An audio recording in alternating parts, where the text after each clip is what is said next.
योग धर्म से परे सेहतमंद रहने का मूल मंत्र, जिसका राजनीति से कोई लेना देना नहीं है। अफसोस यही योग धर्म की राजनीति का शिकार बनाया जा रहा है। नमस्कार, आप देख रहे हैं योग का धर्म क्या है। आपके साथ मैं हूं स्वप्निल। सेक्युलरिज्म बनाम सांप्रदायिकता की बहस में महत्वपूर्ण और अहम मुद्दे हाशिए पर चले जाते हैं। यह कोई नई बात नहीं है। आज इस विवाद के केंद्र में योग है। बहस यह है कि योग सांप्रदायिक है या सेक्युलर। और आज की हमारी इस प्रस्तुति में जिन सवालों के आसपास हम जवाब खंगालने की कोशिश करेंगे वो मैं आपको बता देता हूं। देखिए, सवाल नंबर 1, योग को फिट रहने का मंत्र माना गया है। इंटरनल क्लींजिंग, आउटर तौर पर पूरी तरह फिट रहना। तो आखिर जो फिट रहने का मंत्र है उस पर ये धर्म के नाम पर किस तरह की फाइट समय समय पर हमें देखने को मिलती है, यह है सवाल नंबर 1। और साथ ही सवाल नंबर 2, कहा गया है चित्त वृत्ति का निरोध। तो फिर ऐसे में सवाल उठता है कि जब जिसका सार ही ये हो चित्त वृत्ति का निरोध, तो फिर धर्म से कैसा विरोध। ये एक अहम सवाल है जिसका जवाब खंगालने की कोशिश करेंगे, क्योंकि हमारे साथ तमाम धर्मों के जो जानकार हैं वो मौजूद होंगे, वो अपनी राय रखेंगे इन सवालों के ऊपर। और मेरा सवाल नंबर 3 आज की डिबेट में जो रहने वाला है वो ये है, एक एक कर दुनिया भर में देशों का कारवां बढ़ता गया जो योग को अपनाते गए। दुनिया भर में योग ने अपने फायदे को लेकर डंका बजवाया है, अपने स्वरूप को लेकर डंका बजवाया है। तो फिर ऐसी चीज जिसे हर कोई एक्सेप्ट करता चला गया, उस पर किस तरह की शंका। यह है सवाल नंबर 3। दुनिया भर में डंका, तो फिर कैसी शंका। देखिए, आज आप देखने वाले हैं योग युग पर अब तक की सबसे बड़ी बहस। जो सेहत का रास्ता है उसका मजहब से क्या वास्ता हो सकता है। योग का अपना कोई धर्म नहीं है, इस बात के इंस्टेंसेस, इस बात की तमाम इशारे मिलते हैं। तो फिर आखिर योग को लेकर कैसी शर्म। न्यूज 18 पर योग पर धर्म संसद लगने वाली है। तमाम गेस्ट जो कि मेरे साथ जुड़ रहे हैं वो अपने अपने विचार रखेंगे, लेकिन उससे पहले मैं आपको बता दूं कुछ घटनाएं जब धर्म युद्ध की स्थिति बनी योग को लेकर, वो कौन सी रही हैं।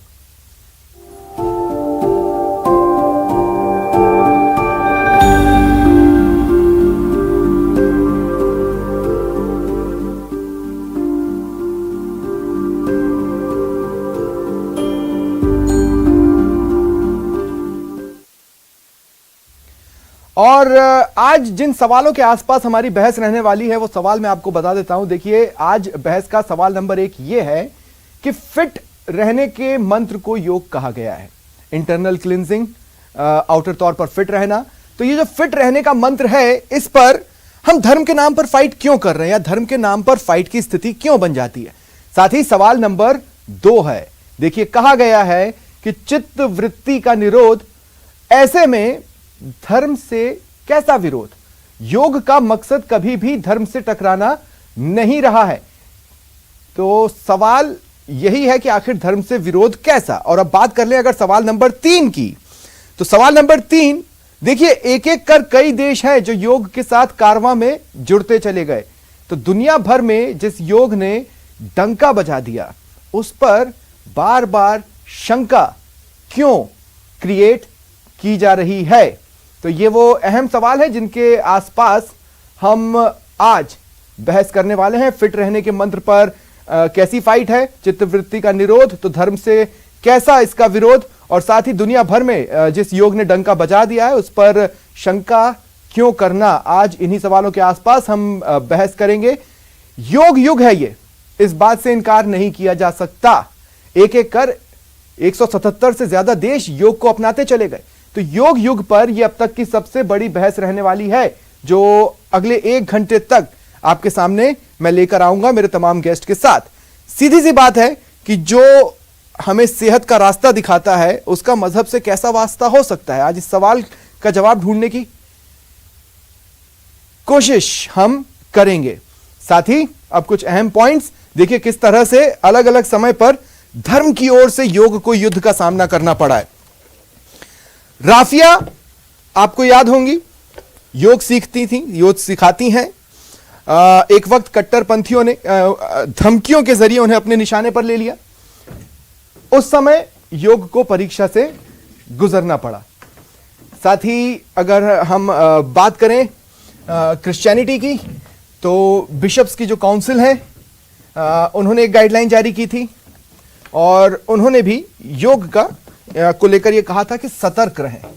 इस बीच फतवे जारी हुए हैं। देखिए, इंडोनेशिया एक ऐसी कंट्री जहां पर योग को लेकर फतवा जारी किया गया।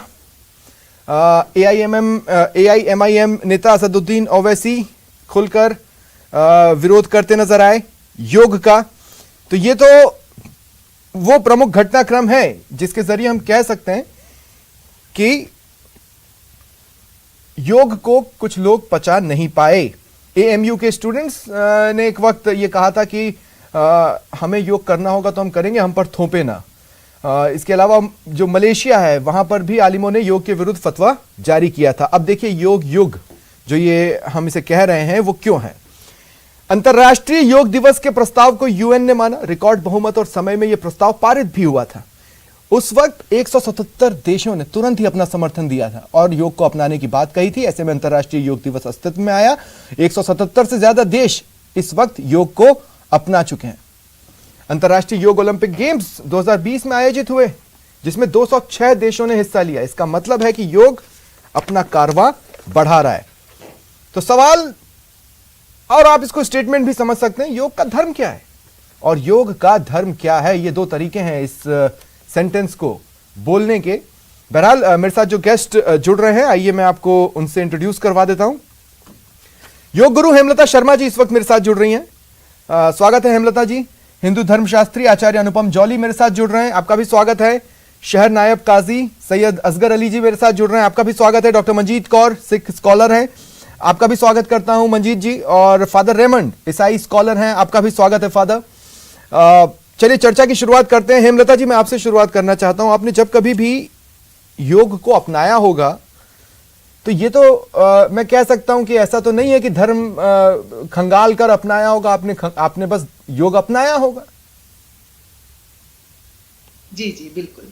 देखिए, योग जो है ना वो धर्म, आस्था, अंधविश्वास से बिल्कुल परे है। योग एक सीधा साधा विज्ञान है। योग एक वास्तव में जीवन जीने की कला है। योग वो संजीवनी बूटी है जो बता देता है कि जीवन को कैसे खूबसूरती से जिया जा सकता है। तो योग अपनाने का मेरा उद्देश्य यही था कि मैं अपने जीवन को किस तरह से संवार के और अच्छे से अपनी गृहस्थी को चला पाऊं और अपने जीवन को जी पाऊं। तो हेमलता जी, एक बात बताइए, जिस तरह से समय के साथ खासकर 2014 के बाद अलग अलग विवादों में योग को घसीटा गया, उसके मद्देनजर अगर मैं योग को विवादित कह लूं, तो क्या आपने कभी सोचा था ऐसा वक्त आएगा जब आप योग गुरु बनिए, जब आप लोगों को योग सिखा रही हैं, तो ऐसा वक्त आएगा कि आपको ये पता चलेगा दरअसल आप तो एक विवादित चीज लोगों को सिखा रही हैं? क्या आपने कभी सोचा था? जी बिल्कुल भी कभी सोच में आए ही नहीं, क्योंकि योग वो कला है, वो विज्ञान है। और हमारे साथ जो है, कभी भी हम योग सिखाते तो बहुत सारे स्टूडेंट बहुत सारे धर्मों से हमारे पास आते हैं और योग सीखते हैं और अपने जीवन को संवारते हैं। पर हमने कभी नहीं सोचा कि इतना संकीर्ण, इतना छोटा कर देंगे हम योग को। आपके स्टूडेंट्स कभी धर्म रिलेटेड सवाल पूछते हैं योग सेशंस में? धर्म रिलेटेड बिल्कुल भी नहीं। वहां धर्म का कोई, हमने आज तक किसी से ये नहीं पूछा है कि आपकी जात क्या है, आप कौन से धर्म से आए हैं। हमारा सिर्फ यही रहता है कि स्टूडेंट है, योग सीखने आया, उसको योग सिखाना है, सही अर्थों में योग सिखाना है। और योग जो है वो एक मुक्ति का मार्ग कह सकते हैं। योग जो है वो पूरा एक अपने आप में बहुत बड़ा विज्ञान है और धर्म और विज्ञान के बीच का रास्ता हम कह सकते हैं वो योग है। तो योग को इतना संकीर्ण नहीं करना है, हमें छोटा नहीं करना है। जब धर्म नहीं आया था उससे पहले योग आ चुका था। तो योग का मतलब जोड़ना होता है। हम अपने आप से जुड़ते हैं, अपने परिवार से जुड़ते हैं, समाज से जुड़ते हैं, राष्ट्र से जुड़ते हैं और सबसे बड़ी बात, योग से हम स्वयं से जुड़ते हैं। ठीक है, योग में कहा भी गया है कि आत्मा से परमात्मा का मिलन। तो ये होता है कि योग से हम अपने आप से स्वयं से जुड़ते हैं और उस ईश्वरीय तत्व का, यहाँ पे ईश्वरीय तत्व का मतलब कोई भी किसी भगवान जी का नाम नहीं है, किसी ईश्वर का नाम नहीं है। यहाँ केवल उस ईश्वरीय तत्व से मिलने का है जिन्होंने उन सारे भगवान जी को भी बनाया है। ठीक है, तो मैं आगे आता हूं आपके पास हेमलता जी। डॉक्टर मंजीत कौर, मैं आपके पास आ रहा हूं। मंजीत जी, योग से किसी तरह का टकराव सिखिज्म का आज तक मुझे तो नजर नहीं आया। योग अपने आप धर्म का हिस्सा बन जाता है, क्योंकि कि सर्व धर्म में श्रेष्ठ धर्म, हर को नाम जप निर्मल कर्म। योग पहले शरीर को स्वस्थ बनाता है, फिर मन को साधता है। तो गुरबाणी का पावन फरमान है, सर्व धर्म में श्रेष्ठ धर्म, हर को नाम जप निर्मल कर्म। यानी सारे धर्मों में श्रेष्ठ धर्म है परमात्मा का नाम जपना और उसके साथ ना निर्मल कर्म करना। निर्मल कर्म तब करोगे जब आपका शरीर निरोग होगा और जब आपका मन स्वस्थ होगा। शरीर का स्वस्थ होना, क्योंकि पहला सुख निरोगी काया। अगर शरीर ही निरोग नहीं है तो मन भी अस्वस्थ सा महसूस करोगे। तो मन को साधा जाए उससे पहले आप शरीर को साधोगे। ये बाहर की प्रक्रिया है, अंदर की ओर हमने मुड़ना है। अंदर मुड़ने के लिए पहले शरीर को साधना पड़ेगा। शरीर को साधते साधते मन सदेगा, मन का ईश्वर से जुड़ाव बनेगा और ईश्वर का नाम जपते हुए जब हम सब में उस परमात्मा की ज्योत को पहचानने लगेंगे, नूर को पहचानने लगेंगे, तब हमारा हर कर्म जो है श्रेष्ठ कर्म बनके कर्म का ही रूप धर्म रूप बन जाएगा।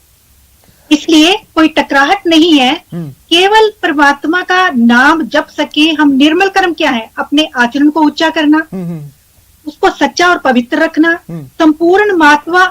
संपूर्ण मानवता की जो है द्वेष, धर्म, जाति, लिंग, रंग, भेद, नस्ल से रहित जो सेवा करना, ये भावना बनेगी।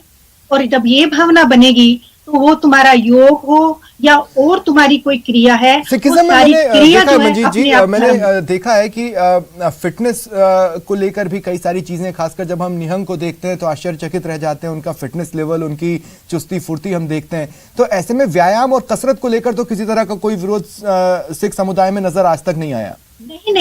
नहीं, वो दूसरे गुरु साहिब ने तो साथ में जहां वो गुरबाणी गुरमुखी सिखाते थे, मल अखाड़े बनाए हुए थे, ताकि कोई समय ऐसा बने जब हमारे धर्म पे, हमारे देश पर कोई आंच आए तो उसके लिए भी हमको तैयार रहना है। तो जब गुरु गोविंद सिंह जी कहते हैं, देह शिवावर मोहे एहे, शुभ कर्मन ते कभू ना डरूं, ना डरूं और इसे जब जाए लड़ूं, निश्चय कर अपनी जीत करूं। तो उसके लिए अपने को मन से, तन से, हर तरह से तैयार होना पड़ेगा। इसलिए टकराहट की कोई वो नहीं है। अगर उस योग साधना से, उस क्रियाकलाप से वो केवल सिर्फ अपने स्वार्थ के लिए, सिर्फ अपने शरीर के लिए कर रहे हैं, तो वो ना कोई लाभ पहुंचा रहा है, ना किसी को कोई हानि पहुंचा रहा है, सिर्फ अपने को लाभ पहुंचा रहा है। जब उसका दायरा विशाल हो जाता है, विस्तृत हो जाता है और समूचे हम राष्ट्र के हित में, उसके लिए, सबके लिए, प्राणी मात्र के लिए उसका सदुपयोग करना है, तो पहले निरोगी काया जरूरी है। ठीक है, तो इसलिए टकराहट की कोई गुंजाइश नहीं है। ठीक है मंजीत जी। फादर, मैं आपके पास आ रहा हूं।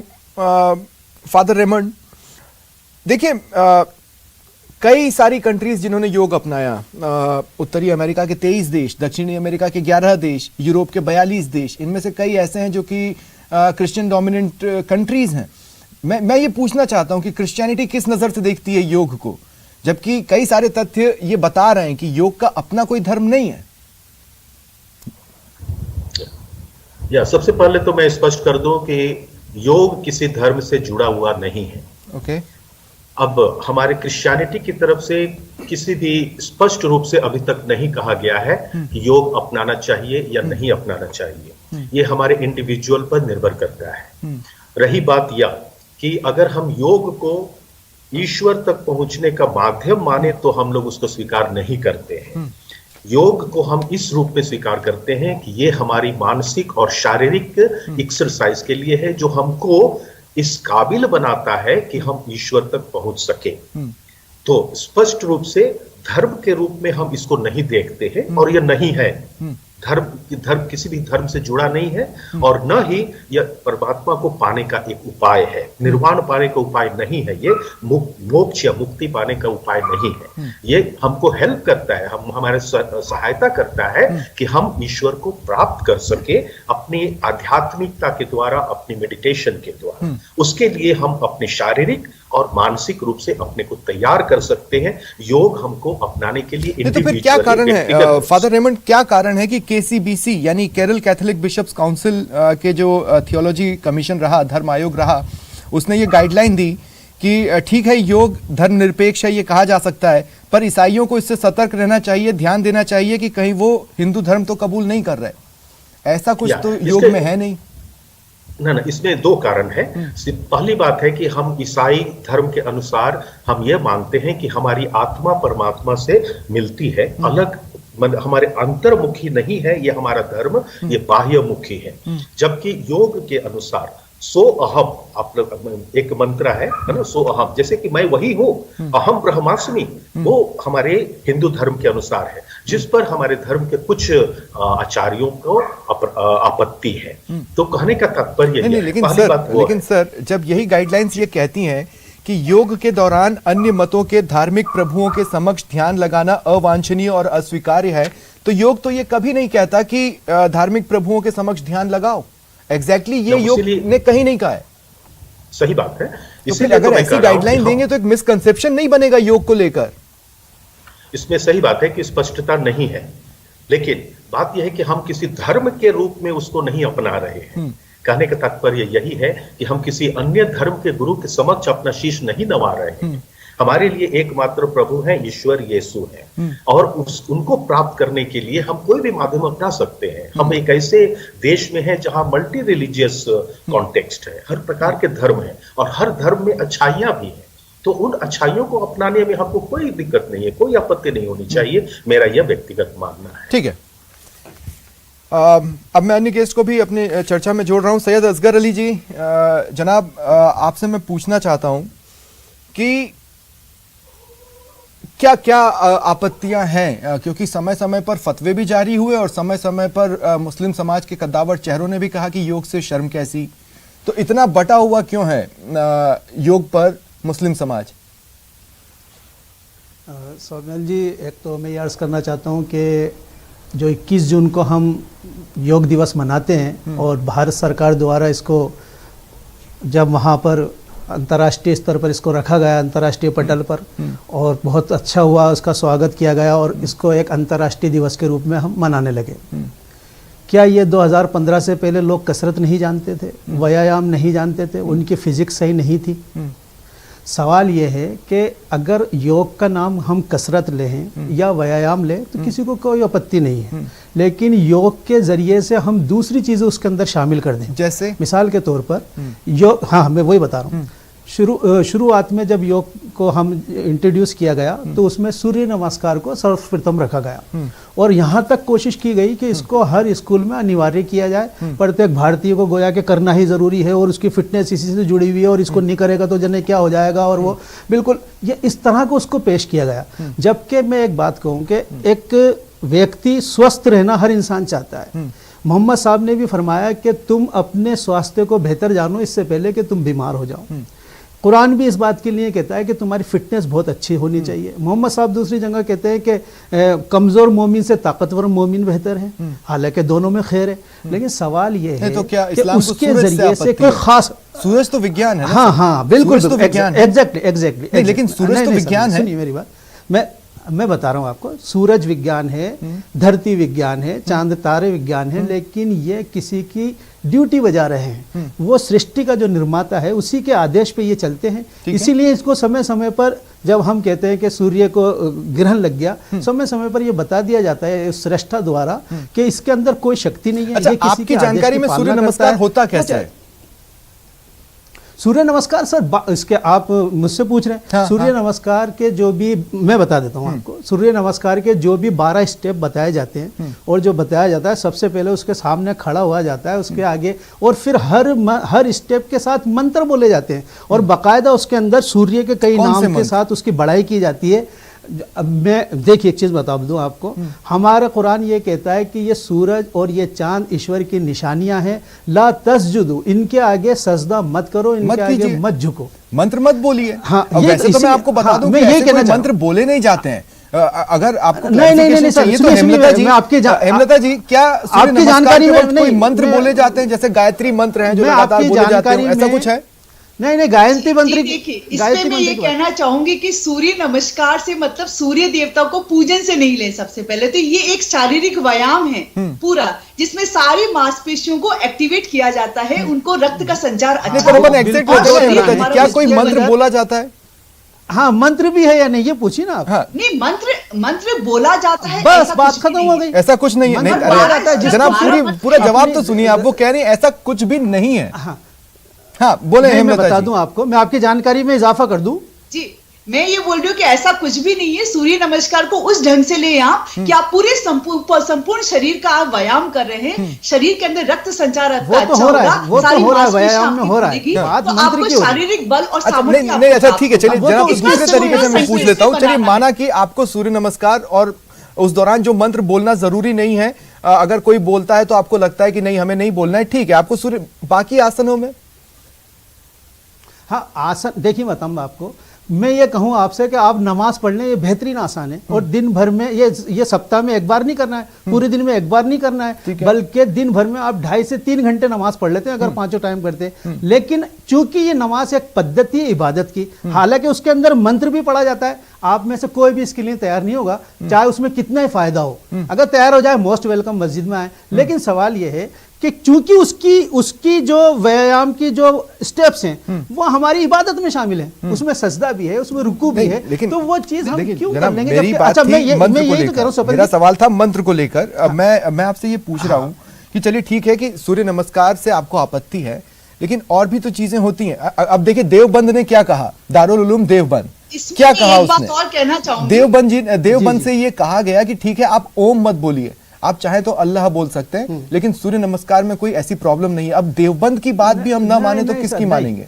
आप अपने टीवी स्क्रीन पर देवबंद कोई वो नहीं है, पहली चीज वो एक थॉट है, वो कोई चीज देता है, वो कोई अथॉरिटी नहीं है। अच्छा। दूसरा चीज ये समझे, आप टीवी स्क्रीन पर उसके 12 के 12 स्टेप चलाएं और उस स्टेप में आप देखिए सीधे खड़े होना है, उसके आगे नमस्कार करना है, और उसके अंदर चंद्रासन है, बहुत सारे आसन उसके अंदर मौजूद हैं। तो मैं ये कहना चाहता हूँ ये आसन को अगर हम नमाज के आसन से मिलाएंगे, इसमें भी कई आसन है। और मैं कहूँ कि नमाज में आप सजदा करेंगे, आपका पूरा रक्त जो है शरीर का पूरा जो है सर पे आ जाएगा, और वो कोई से भी आसन में पॉसिबल नहीं है। आप किया कीजिए, तो आप नहीं करेंगे क्योंकि वो इबादत की पद्धति है।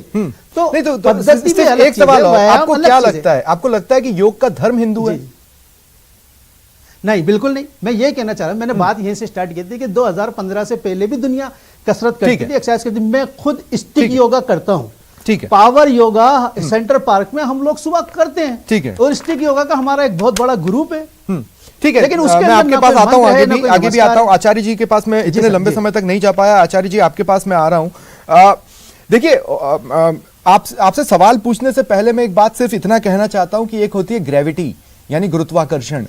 गुरुत्वाकर्षण को खोजा था, अगर आप एक तरह से देखें कि उसके जो नियमों की व्याख्या है वो आइजैक न्यूटन ने की थी। तो इसका मतलब ये नहीं है कि जो गुरुत्वाकर्षण है या जो ग्रेविटी है वो दरअसल क्रिश्चियनिटी हो गई, नहीं, वो एक साइंस है, यौगिक विज्ञान है। योग, जहां तक मेरी समझ है आचार्य जी, यौगिक विज्ञान पर धीरे धीरे कर ये मंत्र और ओम और इस तरह की चीजों के साथ हिंदू होने का लेबल लग गया। ये हुआ कैसे? लेबल लगा है, इस बात को भी आप समझिए। क्योंकि आप देखिए अभी तक जो कंसेप्शंस रहे वो ये रहे कि इससे हम ऊपर वाले से मुक्ति का रास्ता हमारे लिए नहीं हो सकता, या फिर हम नमस्कार क्यों करें, इबादत क्यों करें। योग ने कभी ये नहीं कहा। फिर ये हिंदू का लेबल कैसे लगा? मैं बहुत अच्छा प्रश्न है और इस पर मैं थोड़ा सा समय चाहूंगा। पहले तो मैं काजी जी से थोड़ा सा मैं इससे इत्तेफाक नहीं रखता। उन्होंने कहा 21 जून को जो विश्व में इसकी व्याख्या मतलब भारत का नाम हुआ, ये तो हमारी खुशी की बात है कि अगर योग के नाम से हमारा भारत का नाम पूरे विश्व में हुआ तो इससे अच्छी बात क्या हो सकती है। अगर भारत अगर उसकी उत्पत्ति का कारण बन रहा है, उसका रीजन बन रहा है, तो कितनी अच्छी बात है। देखिए सबसे पहले तो पतंजलि ऋषि जी ने जो अष्टांग योग जो उनका जो ग्रंथ है, अगर उसकी बात करें तो हजारों साल पहले जब पतंजलि ऋषि थे तब ना तो हिंदू मुस्लिम सिख ईसाई कुछ नहीं था। इस सब को देखकर नहीं बनाया था, इंसान के स्वास्थ्य और उसके जीवन की उन्नति के लिए बनाया था। तो उसके अंदर अगर हम देखें तो यम, नियम, आसन, प्राणायाम, ये सब बातें जो है आपको कहीं ना कहीं स्ट्रॉन्ग करती है। स्वप्निल जी आपने पूछा कि हिंदू धर्म का इनपुट कहां से आया, लेबल कैसे मेरा आंसर है स्ट्रिक्टली आंसर है ये सिर्फ राजनीति है। सबसे पहली बात बताऊं, इसमें लेवल आ ही नहीं सकता। जब से यहाँ अभी आज ये प्रोग्राम शुरू हुआ है तो एक अच्छी बात है कि मैंने सबको सुना, तो एक शब्द तो पक्की बात है कि सबे सियाने एक मत, सभी इस मत पे शामिल हैं कि ये योग एक अच्छी परंपरा है। मैंने सबने किसी ने बुराई नहीं की, ठीक है। अब इसके अंदर जो अगर मैं कहूं कि इसमें हिंदू हिंदू शब्द जो कर दिया, ये सिर्फ राजनीति है, ये एक स्वास्थ्य का विज्ञान है। अच्छा, दूसरी बात यह है कि जहां तक सूर्य नमस्कार पे जो बहस चली है, इसको भी थोड़ा सा क्लियर कर दूं। सूर्य नमस्कार में जो 10 आसन है, क्रम से चलते हैं, एक सिस्टम से चलते हैं, जो पूरे बॉडी का पूरा व्यायाम कर देते हैं और उसके बाद हम पूरे दिन के लिए सक्षम हो जाते हैं काम करने के लिए। उसमें अगर मंत्र की अगर कोई बात है तो मंत्र तो एडिशनल है, वो किए करे या ना करे, और वो मंत्र नहीं है, ईमानदारी से बोलूं तो वो मंत्र नहीं है, सिर्फ शब्द है। ओम सूर्याय नमः, ओम सूर्याय नमः मतलब ये जो शक्ति हमें मिल रही है, मैं अगर ज्योतिष से बात करूं तो ये सूर्य हड्डियों का कारक है, जो साइंस भी कहता है। जैसे आपने जो मंत्र बताया आचार्य जी, वो कॉन्सेप्ट्स तो बाद में छुड़े, शुरुआत में तो ये नहीं था कि इसमें ये बोलेंगे तो एडिशनल हो जाएगा, ऐसा नहीं, तो नहीं, शुरुआत में कुछ भी नहीं था। आप ऐसा कुछ सिर्फ एक संस्कृति के दौरान कोई चीज विकसित हुई हो, का मतलब ये थोड़ा ना है कि वो एक वो संस्कृति का पार्ट नहीं, एक लाइन है। जैसे स्वप्निल जी, मैं आपको कहूं, स्वप्निल जी आपको नमस्कार, ये नमस्कार है, ये मंत्र नहीं है। और नमस्कार हम अपनी ग्रीटिंग के अंदर करते हैं तो हम मानते हैं कि जो हमारा सौरमंडल है, उस सौरमंडल में सूर्य जो है वो हमें शक्ति देता है। हमें अगर अपनी खुली आंखों से जो दर्शन होते हैं दिन में सूर्य के और रात को चंद्रमा के, तो उसमें जो सूर्य है वो एक शक्ति का प्रतीक है। तो प्रतीक है, वो कोई भगवान के रूप में उसको नमस्कार नहीं किया जा रहा। अगर लेकिन अब एक बात बताइए, ठीक है, लेकिन क्या हम सूर्य को देवता नहीं मानते? थोड़ा सा और क्लियर कर दो। अच्छा, हम लोग सूर्य को देवता तो मानते हैं, है ना? ऐसे में आप अगर आपको एक्सप्लेन करना हो कि हम देवता की पूजा नहीं कर रहे हैं तो फिर हम क्या कर रहे हैं? हाँ, मैं क्लियर कर रहा हूँ। पूजा एक रिचुअल होता है, यहाँ पर एक नमस्कार एक मुद्रा है। देखिए, ताली मारना भी एक अपने आप में आजकल योग है। जैसे अभी मतलब इन्होंने बोला कि ये सेंट्रल पार्क में जाते हैं और एक्सरसाइज करते हैं, तो उसमें आप देखो बहुत सारे लोग हैं जो ताली मारकर अपने ब्लड सर्कुलेशन को ठीक कर रहे हैं, ठीक है ना। तो ये पहली मुद्रा, मतलब ये मुद्रा जो है, मुद्राओं का बड़े रिजल्ट्स हैं। हमारे हाथ में 5 उंगलियों में 5 तत्व माने गए हैं, और जब 5 तत्व दोनों एक दूसरे से जुड़ते हैं तो हमारा बैलेंस होता है शरीर, और उसके बाद शुरुआत होती है। तो हर एक के पीछे साइंटिफिक रीजन है, उसको धर्म से जोड़ ही नहीं सकते। परंतु अगर आपने मुझसे एक लाइन में पूछो तो मैंने पहले इसका उत्तर दे दिया कि अगर इसको हिंदू हिंदू किया जा रहा है तो ये सिर्फ राजनीति और कुछ भी नहीं है।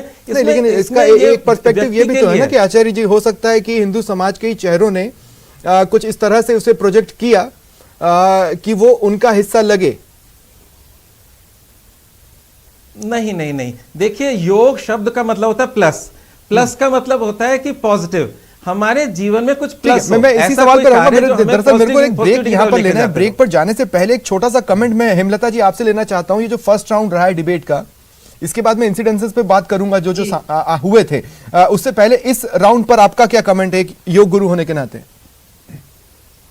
देखिए, मैं तो ये बहुत खुशी हो रही मुझे ये जान के कि सबका एक मत है कि योग तो करना ही चाहिए। अभी जो सुना है और बड़ी खूबसूरती से सबने इसको स्वीकारा है, इस बात की मुझे बहुत प्रसन्नता है। और जहां तक सूर्य भगवान का सवाल है, तो हमारा शरीर का रोम रोम कण कण सूर्य भगवान की ऊर्जा से बना हुआ है। सारी प्रकृति, सारा ब्रह्मांड उस शक्ति से बना हुआ है, तो उस चीज की पूजा करते हैं। इसको संकीर्ण लेके हम नहीं करें। जैसा कि योग गुरु, महर्षि योग गुरु पतंजलि जी ने कहा है कि चित्त वृत्ति निरोध, और ये हमारा चित्त ही है जो सब बिगाड़ रहा है, योग को छोटा बना रहा है। तो चित्त वृत्ति निरोध, हमें इससे ऊपर उठना होगा। धर्म हमको एक खूटे से बांध रहा है और योग हमको कह रहा है उस खूटे को छोड़ो और थोड़ा आगे बढ़ो, थोड़ा आगे बढ़ के देखो। ये कहना चाहूंगी मैं। ठीक है, मैं यहाँ पर एक ब्रेक के लिए रुक रहा हूँ। मेरा आप सभी से निवेदन है, मेरे साथ बने रहें। एक छोटे से ब्रेक के लिए रुक रहे हैं, जल्द हाजिर होते हैं, इसी चर्चा को आगे बढ़ाएंगे।